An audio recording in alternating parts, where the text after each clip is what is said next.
Ladies and gentlemen, they have finally decided to address skill-based matchmaking in the recent Call of Duty games. We got this blog post saying Call of Duty Matchmaking Intel, an inside look at matchmaking in Call of Duty. Starting the conversation about matchmaking in Call of Duty. Now, I'm not gonna lie, right off the bat, I'm not liking the sound of this. The fact that they say they're starting the conversation about matchmaking in COD when we've been having this conversation for quite a while now. You guys aren't starting it, you're trying to finish it. Now, fair warning, I did get a little bit of a glimpse of this stuff on Twitter before making this video, but I haven't seen the entirety of the blog, but yeah, let's just dive into it. But out of curiosity, if you guys want skill-based matchmaking removed from public playlists, like public matches in Call of Duty games, make sure to drop a like on this video and subscribe if you guys want skill-based matchmaking removed. I'm just curious to see the numbers on that, because I know everyone feels some type of way about the matchmaking in newer Call of Duty games, so I'm just kind of curious to gauge interest there. But yeah, let's dive into this. Oh, this is gonna be a long one, isn't it? With the launch of Modern Warfare 3 Season 1 late last year, we committed to a conversation with our community about matchmaking. Today's intel is intended to kick off that dialogue and is a new beginning for what we hope will be an ongoing conversation about matchmaking,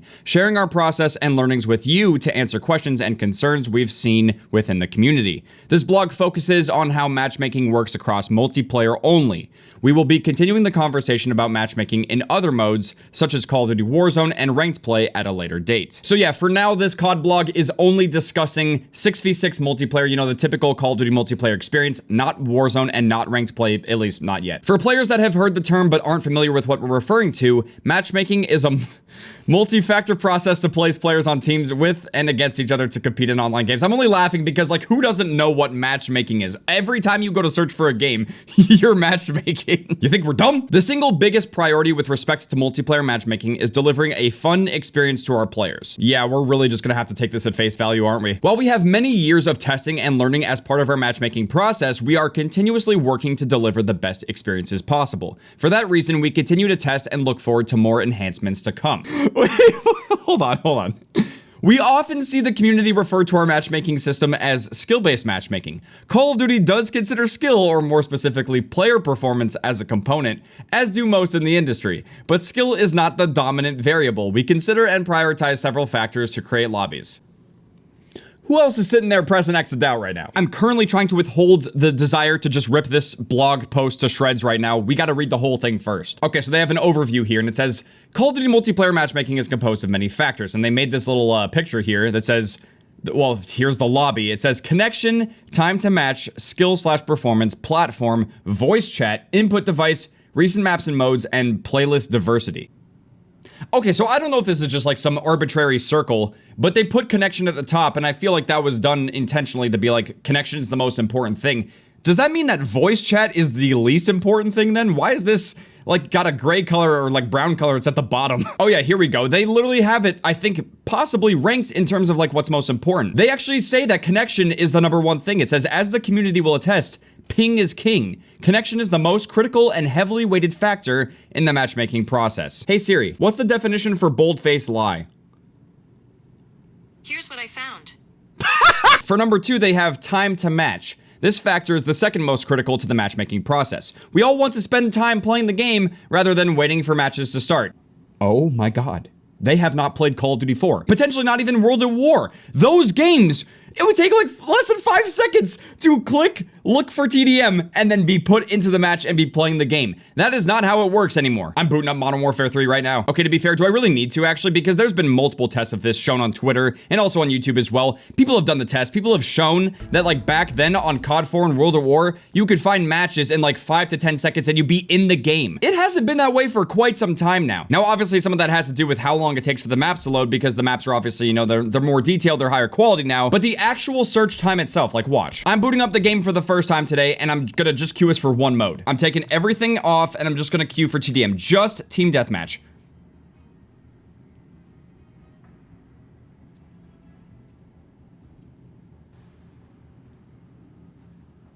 I feel like I'm going a little fast here, but like with my hand. It couldn't find a 9 ping. It's looking for 22 millisecond ping. We're still looking. If ping was king, we would have had a game by now. 34 milliseconds, come on. You can do it. Or is it because I'm a level 250? Is it because I've got the camos? You tell me. I'm still not in the game yet. we are now in the lobby. We have TDM on terminal. And, okay, it actually looks like a decent, variety of levels and stuff. But once we're actually able to play, once we're actually in the game, then I can stop the timer. We got the load screen. The load screen's actually not too bad. And look, we're in here, but the game has also already been started. I want to say that felt like it took roughly a minute to find the match, but it could have been a little bit shorter. I don't know. We'll find out with editing. But that right there was pretty much like the average process, the average queue time. Sometimes it is faster than that, but other times it could be painfully slow. For the third most important factors, they just decided to group together everything, and they put skill in there too, which this just doesn't seem truthful. Like, it's very obvious. We've seen this in the past for so many Call of Duty games. Your recent match performance and your overall skill seems to have the biggest weight when it comes to what kind of matches you get. And obviously we need to read the entire blog before we start formulating our opinions and stuff, but to be starting the conversation and then saying that skill and performance is just like mixed in this random bag of other things, that doesn't seem truthful. But let's keep reading. Every time a player begins matchmaking in multiplayer, for example, the process needs to work through all these factors to find other players, all of which are also being analyzed to quickly assemble a lobby that is stable and competitive. These factors have resulted in a process that we believe provides the best player experience and creates a stronger community for Call of Duty worldwide.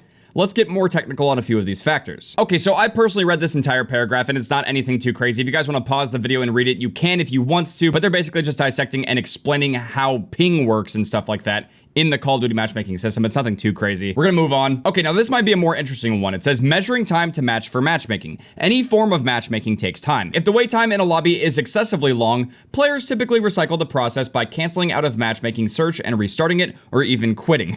This does not quicken the matchmaking process and in fact can even be detrimental. Definitely never been guilty of that. Oh, they got an example. It says, for example, in the popular Modern Warfare 3 Rustment playlist consisting of Rust and Shipment in rotation, players often leave lobbies and or matches early on, hoping to re-queue into Shipment instead. Well, duh. I mean, why wouldn't you just have separate 24/7 playlists? We've been over this before, but anyway. This creates a vacant spot on a team during an early stage of the match.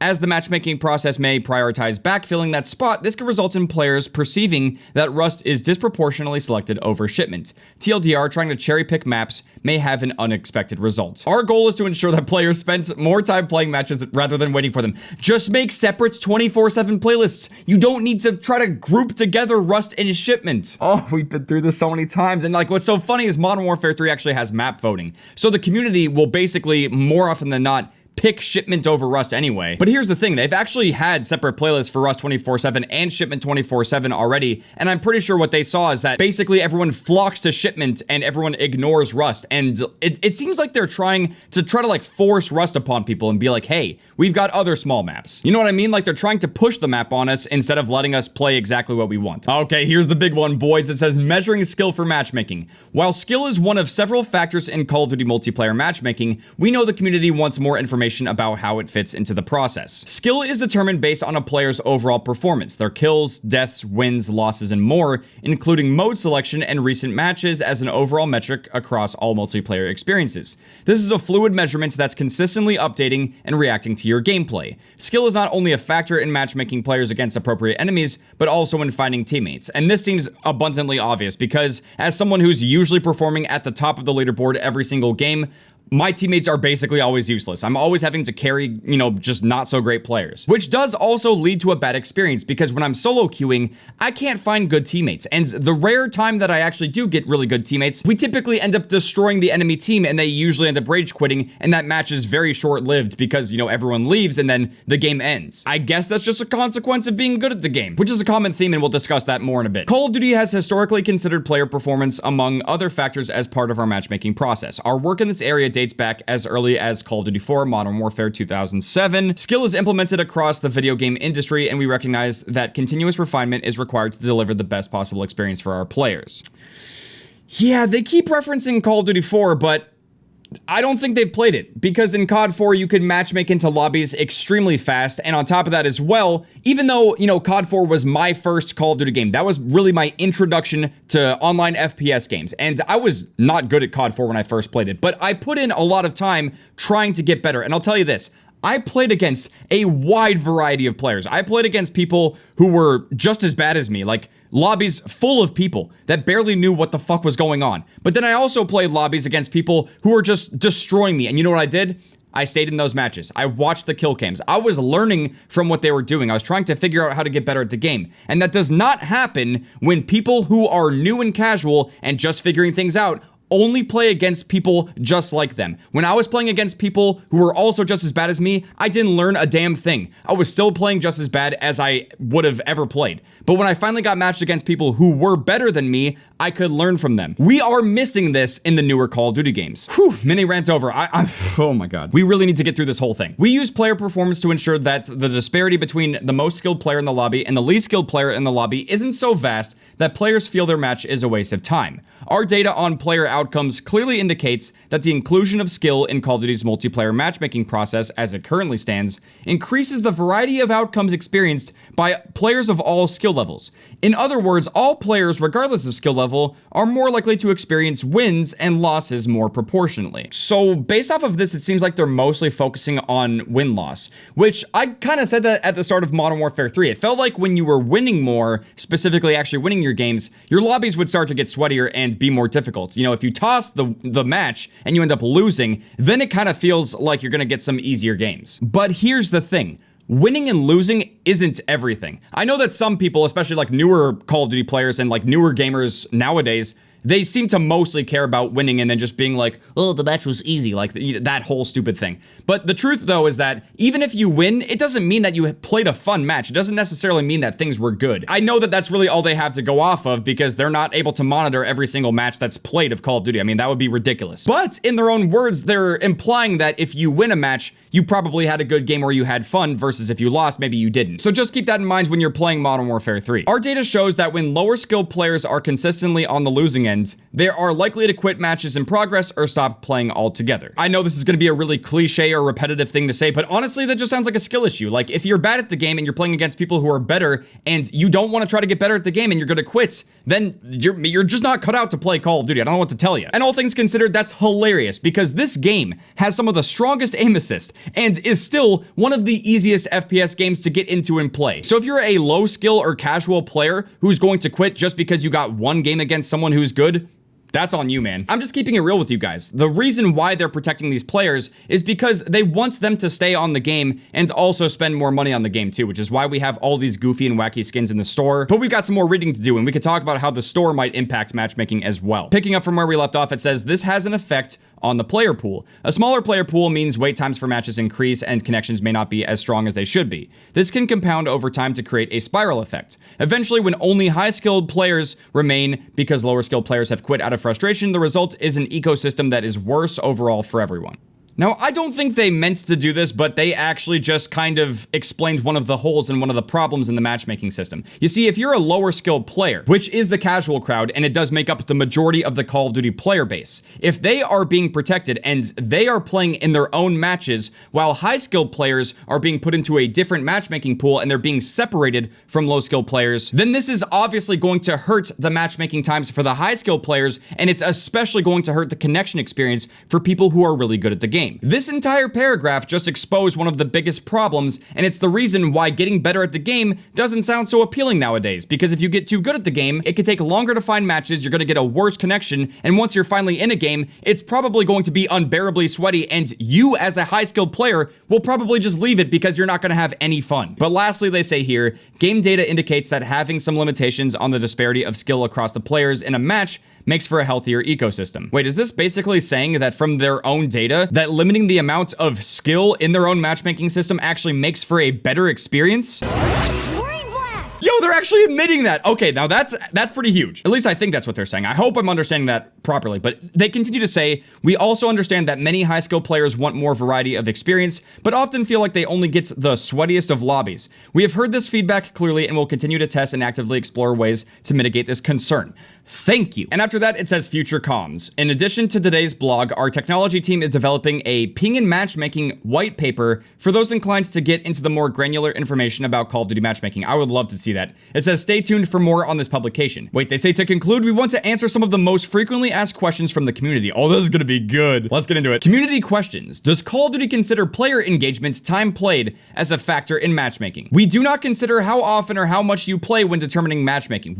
Wait a second. Not only does this kind of feel or sound like a cover-up, but if someone doesn't play for a month, wouldn't you want to actually give them an easier match when they get back on for the first time in a month? I mean, that just doesn't sound right. Maybe, I guess Call of Duty specifically doesn't do this, but I don't know if I believe that, because a lot of other video games actually will do that. They'll basically throw you a bone if you haven't played the game in a super long time. But next up it says, does the Call of Duty matchmaking process impact any in-game elements such as hit registration, player visibility, aim assist, damage, etc.? No, our matchmaking process does not impact gameplay elements. And I do feel like that one is true. I feel like there's been a lot of like weird conspiracy theories, and there's actually just been bugs and glitches that happen in the game when people share certain clips around and they try to say that it has something to do with the matchmaking system. I think it was last year with Modern Warfare 2, there was a clip that I saw, I think it was on Reddit, and someone thought that there was like, I think damage-based matchmaking because they were trying to shoot someone with a shotgun, but they were just using like some weird rounds on their builds, and realistically they were just missing their shots and then they got killed by someone. It's just like, there's so many random different examples, and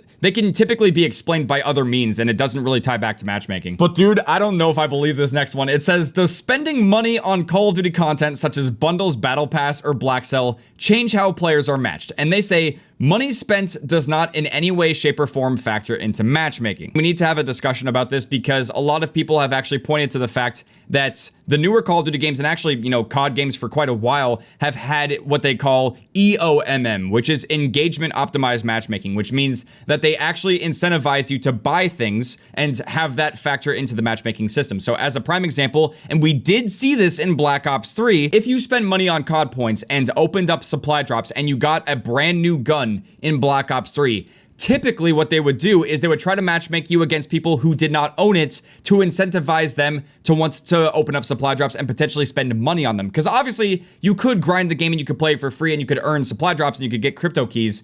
But I think we all know back then, it wasn't that easy to actually get the crypto keys and get the supply drops. It was a painstakingly slow process if you went the free-to-play route, and if you spent money on the game, obviously that would speed things up. Now, back then in Black Ops 3, it's hard to say if spending money would have gotten you easier lobbies, because honestly, I can't really say that I noticed that, but what I did notice is that if I didn't own a new gun, the game was like trying to matchmake me against people who did own it. Something just felt really off back then, and I think we still do feel like this does factor into newer Call of Duty games to some capacity. It's just like, it's kind of hard to prove. But one specific scenario that I see get thrown around a lot, and I've even also claimed this as well, is that when you buy a bundle, your next couple of games will be easier. And we think it's because of their own patent on Google that says if you buy skins or if you buy bundles in a Call of Duty game, you are considered a marquee player, and people who don't make purchases are considered juniors. And in their own matchmaking patent, they specifically stated that they tried to match junior players up against marquee players with the hopes that they might be incentivized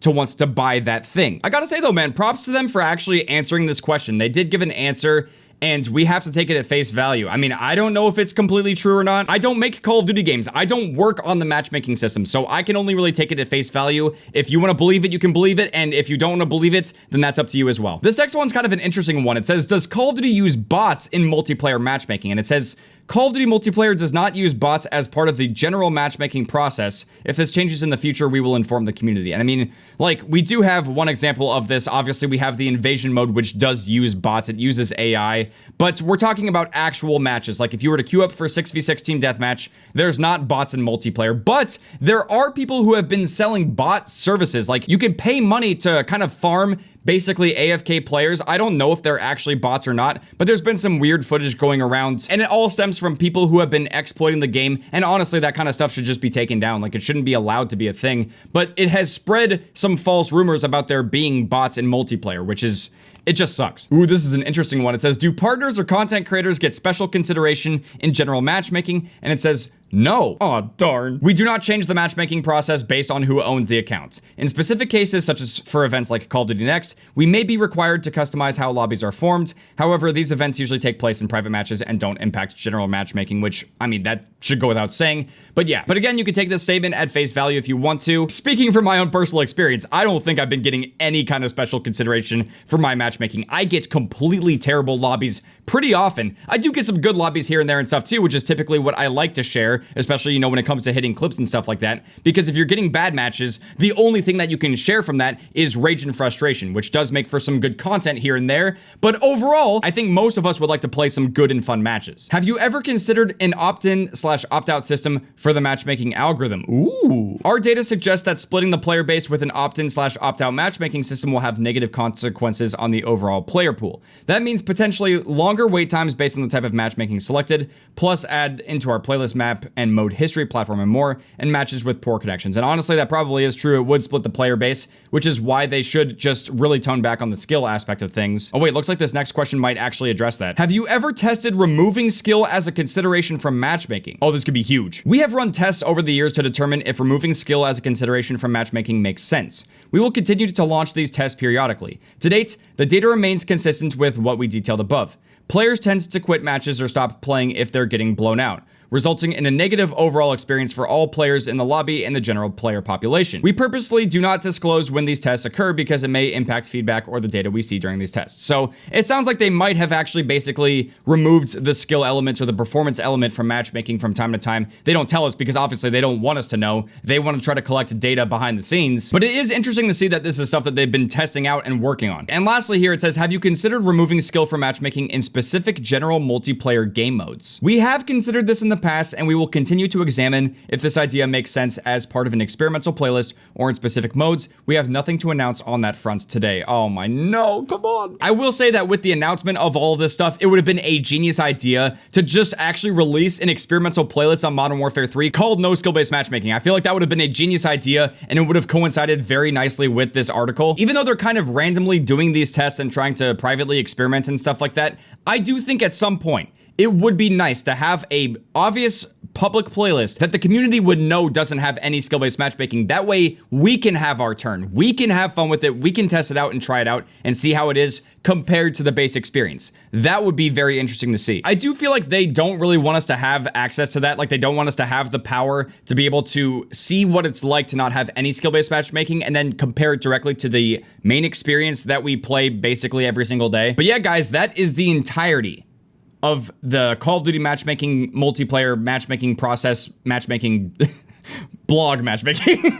I'm sorry. That was pretty long-winded and detailed, and honestly, big props to them for actually, you know, making all of this and sharing this information with us. I know it probably wasn't an easy thing to do, and, you know, myself included, I think a lot of us are still going to have doubts about the matchmaking system in Call of Duty and what's really going on behind the scenes. But I do appreciate the fact that they are trying to open up and they want to have an open conversation with us about this stuff, even if we're not going to fully believe everything that they're saying. But do keep in mind that this only affects regular Call of Duty multiplayer. They have not talked about ranked play and they haven't talked about Warzone in depth. So they still have to, you know, climb those mountains. They still have to get over that hurdle and have that conversation with that part of the COD community. But with that being said, thank you guys very much for watching. I hope you guys enjoyed watching me break down and, you know, discuss the Call of Duty Matchmaking Intel blog and also share my thoughts on all of this stuff with you guys. Definitely let me know in the comments what you guys think about this blog post. Do you think that they're fully telling the truth about matchmaking? Do you think that there's some other things that they maybe have not discussed or have not been completely honest about? I definitely want to know what you guys think about this blog post, because ever since they teased this at the start of season 1, we have been dying. We've been waiting for them to drop this, and this is actually a pretty big moment in the COD franchise. And with that being said, I really do hope you guys enjoyed this video. If you guys did and you want skill-based matchmaking